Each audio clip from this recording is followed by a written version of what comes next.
नमस्कार मित्रों, towards education में सतीश कुमार का स्वागत है। आप लोगों का टीजीटी, पीजीटी और बायोलॉजी में हाई स्कूल, इंटर, बीएससी सभी के लिए। लेकिन आज मैं आपको क्वेश्चन पेपर का वीडियो भेज रहा हूँ जो पुराना है, जिसमें मैं सवाल के साथ डिटेल बता रहा हूँ, पूरा सवाल सोल्व करके। साथियों, इसी के साथ आप लोग लाइक और सब्सक्राइब ज़रूर करते रहें, जिससे कि हमारा और आपका मोटिवेशन बना रहे। तो वीडियो शुरू करने से पहले लाइक और सब्सक्राइब आप लोग कर लें और मैं सवालों को शुरू करता हूँ। पहला सवाल हमारा हो चुका है, 3 4 5 5वां सवाल है। तिल चट्टे में कायांतरण का नियंत्रण मुख्य रूप से होता है। तिल चट्टे में कायांतरण का नियंत्रण मुख्य रूप से होता है। तो पहला है कार्पोरा कार्डिएका, दूसरा है अग्रवक्षीय ग्रंथि, तीसरा है कार्पोरा एलेटा, चौथा है मस्तिष्क। तो देखते हैं कि इसका कौन सा आंसर है। तिल चट्टे में कायांतरण का नियंत्रण मुख्य रूप से होता है। कहाँ होता है? पहला पढ़ाया मैंने आपको कि कार्पोरा कार्डिएका, दूसरा अग्रवक्षीय ग्रंथि, तीसरा कार्पोरा एलेटा और चौथा मस्तिष्क।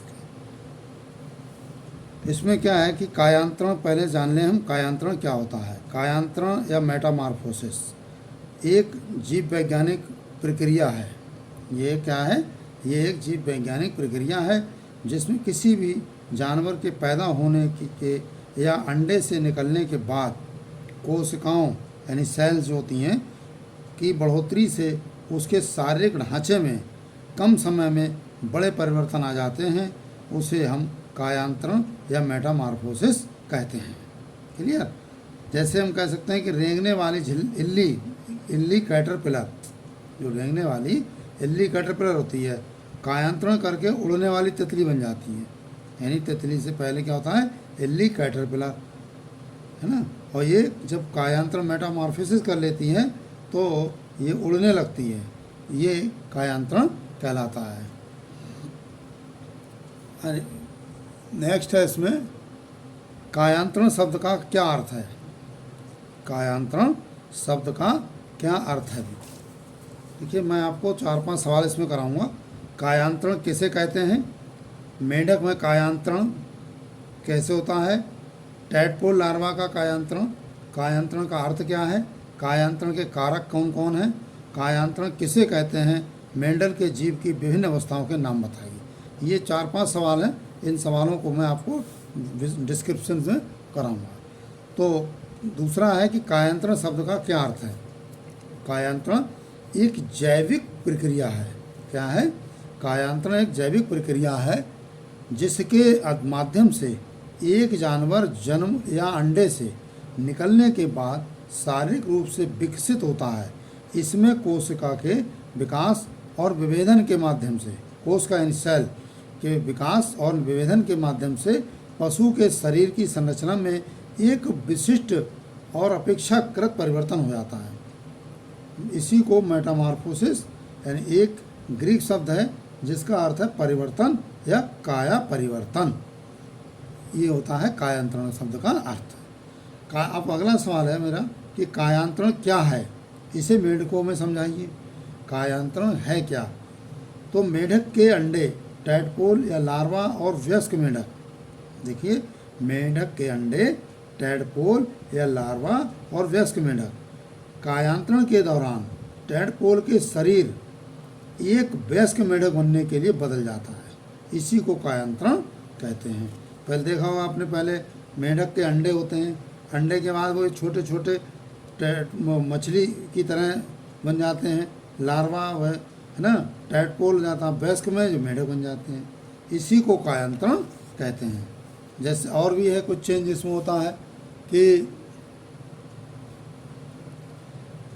गलफड़े फेफड़े में बदल जाते हैं इसके, जब उसमें एक अन्य जानवर जिसमें कायांतरण होता है वह रेशम का कीड़ा है ना। प्रबल परिवर्तनों के माध्यम से एक वयस्क के रूप में लार्वा के परिवर्तन को कायांतरण कहा जाता है। प्रबल परिवर्तनों के माध्यम से एक वयस्क के रूप में लार्वा के परिवर्तन को कायांतरण कहा जाता है। जैसा कि अभी आपको मेंढक के बारे में बताया कि उसका जो लार्वा होता है, लार्वा के बाद उसमें टैडपोल, टैडपोल के बाद मेंढक बन जाता है वयस्क, उसी को कायांतरण कहते हैं। तो लार्वा के परिवर्तन को ही कायांतरण कहा जाता है ना। कायांतरण एक जैविक प्रक्रिया है जिसके कोशिका वृद्धि और विभेदन द्वारा पशु के शरीर की संरचना में आकस्मिक और एकाएक परिवर्तन शामिल होते हैं। कायांतरण एक जैविक प्रक्रिया है जिसके कोशिका वृद्धि और विभेदन द्वारा पशु के शरीर की संरचना में आकस्मिक और एकाएक परिवर्तन शामिल होते हैं। कायांतरण आमतौर पर उभयचर और कीटों में देखा जाता है। कहाँ देखा जाता है? कायांतरण जो होता है, मेटामॉर्फोसिस, आमतौर पर उभयचर और कीटों में देखा जाता है। कीटों को उनके विकास के आधार पर 4 समूह में बांटा गया है। कीटों को उनके विकास के आधार पर 4 समूहों में बांटा गया है ना। अकायांतरणी, कायांतरण रहित कीट, ये कहते हैं अकायांतरणी विकास कायांतरण रहित कीट। तो पैरामेटाबोल विकास क्रमिक कायांतरण सहित कीट। एक होता है अल्प कायांतरी विकास अपूर्ण कायांतरण सहित कीट। एक अगला होता है कि कायांतरण एक हार्मोन द्वारा नियंत्रित किया जाता है।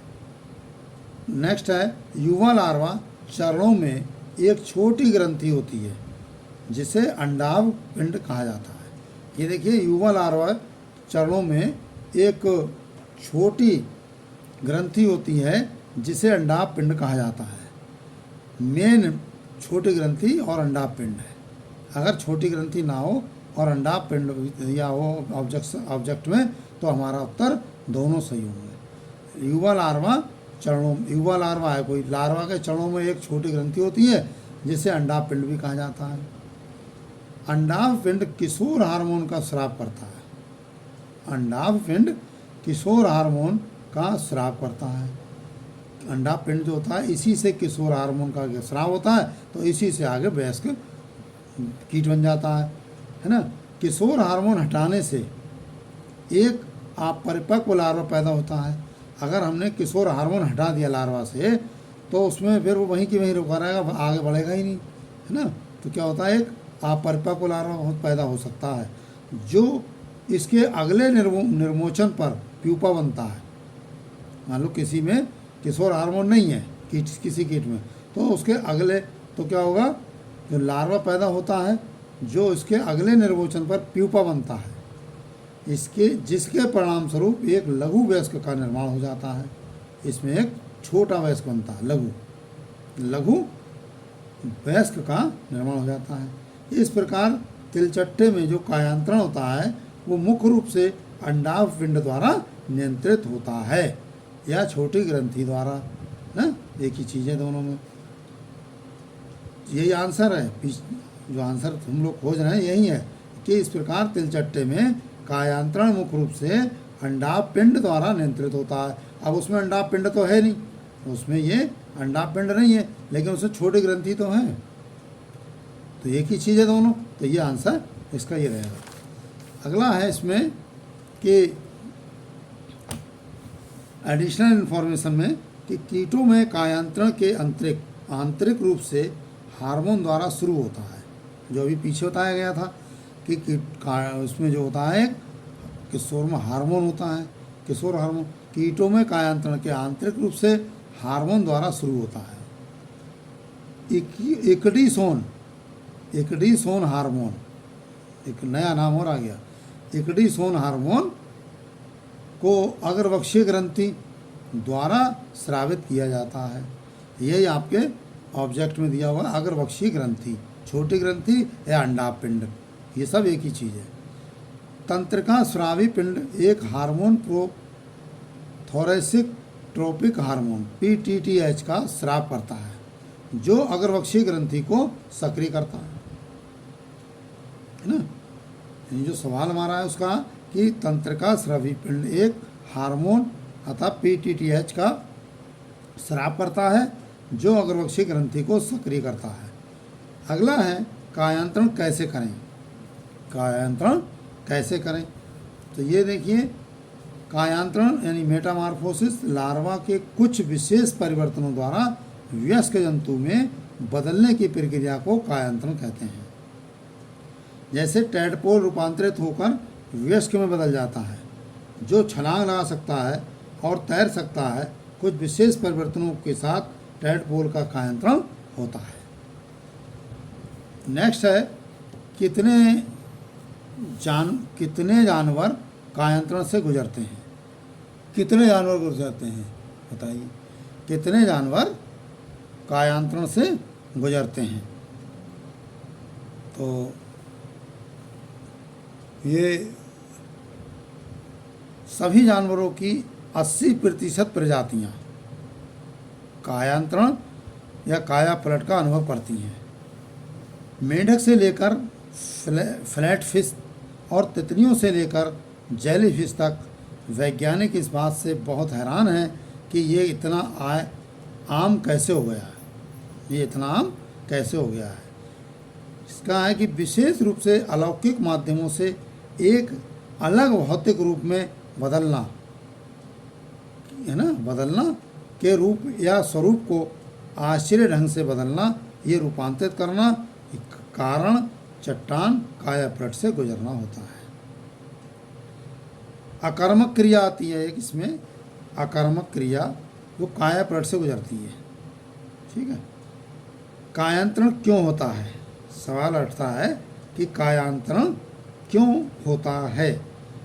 पूर्ण काया पलट का प्राथमिक लाभ युवा और वृद्धों के बीच प्रतिस्पर्धा को समाप्त करना है।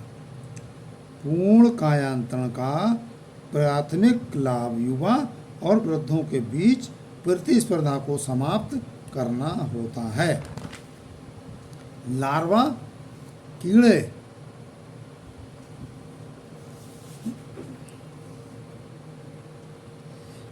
कीड़े और वयस्क कीड़े बहुत अलग पारिस्थितिक स्थानों पर रहते हैं, अलग अलग रहते हैं। अब अगला सवाल है कि कायांतरण कहाँ होता है। कायांतरण कहाँ होता है, तो फ्राज काफ्का द्वारा लिखित मेटामॉर्फोसिस एक अनाम यूरोपीय शहर में घटित होता है। प्राथमिक सेटिंग संसार परिवार का एक अपार्टमेंट है। संसा के घर में एक पूरी कहानी विकसित होती है, उसका विश्लेषण आवश्यक हो जाता है। पूरी किताब में काफ्का जगह के बारे में कई जानकारियां देता है। काया पलट में परिवर्तन कैसे दिखाया जाता है। काया पलट में परिवर्तन कैसे दिखाया जाता है, तो काया पलट कई दर्शनों को दर्शाता है, जिसमें सबसे महत्वपूर्ण और स्पष्ट उदाहरण है ग्रेगर का एक कीट में काया पलट है।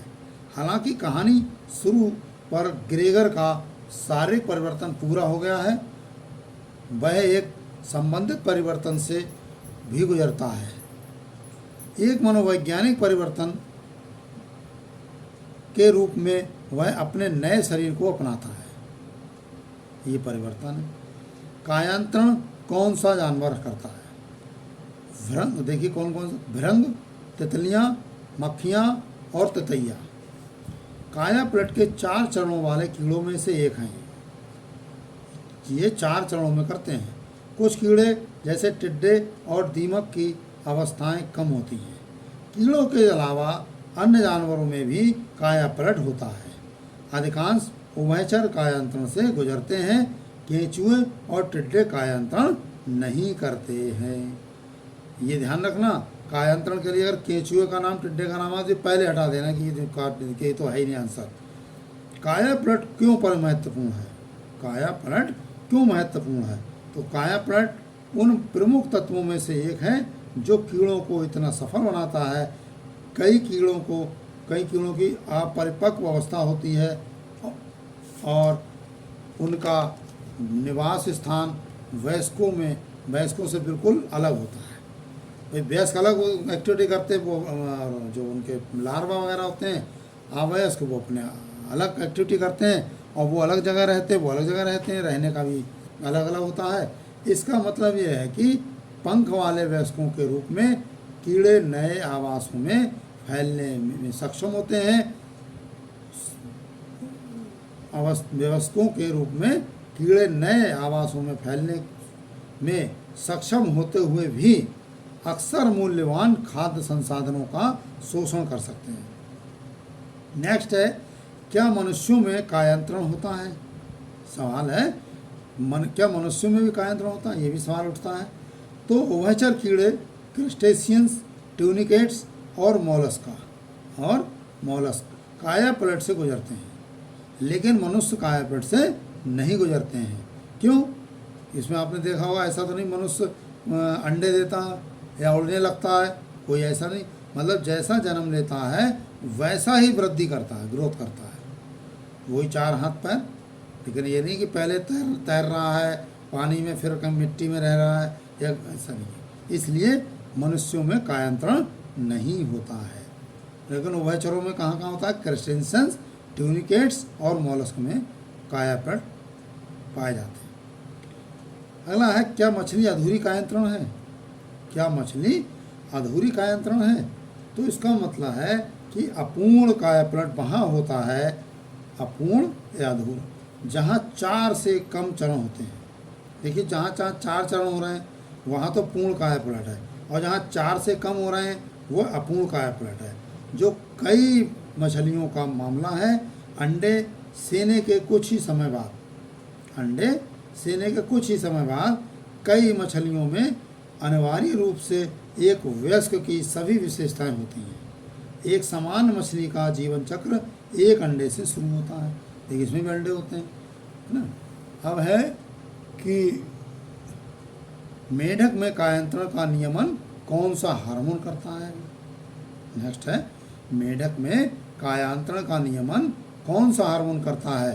तो मेढक के कायांतरण में सबसे महत्वपूर्ण हार्मोन थायरॉक्सिन हार्मोन है, TH है। अपूर्ण कायांतरण के उदाहरण क्या हैं? ये आपके सामने आया था मछली। अपूर्ण कायांतरण के उदाहरण बताइए।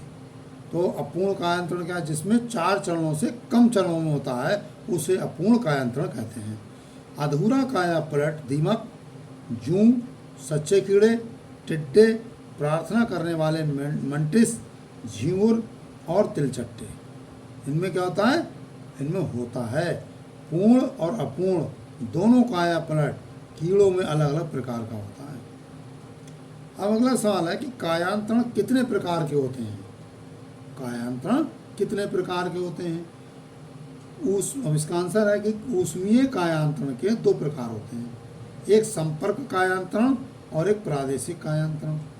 संपर्क जो कायांतरण होता है, ये सैल गरम ऊपर आते हुए मैग्मा एवं लार्वा के संपर्क में आती हैं तथा उच्च तापमान में सैल के पदार्थों का पुनः क्रिस्टीकरण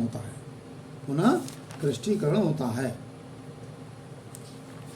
इसी को कायांतरण कहते हैं। अब हमारा अगला जो सवाल है वो आपको अगले वीडियो में देंगे कि राइबोसोम की संरचना होती है, कैसे होती है। इसके लिए आवाज़ के लिए धन्यवाद।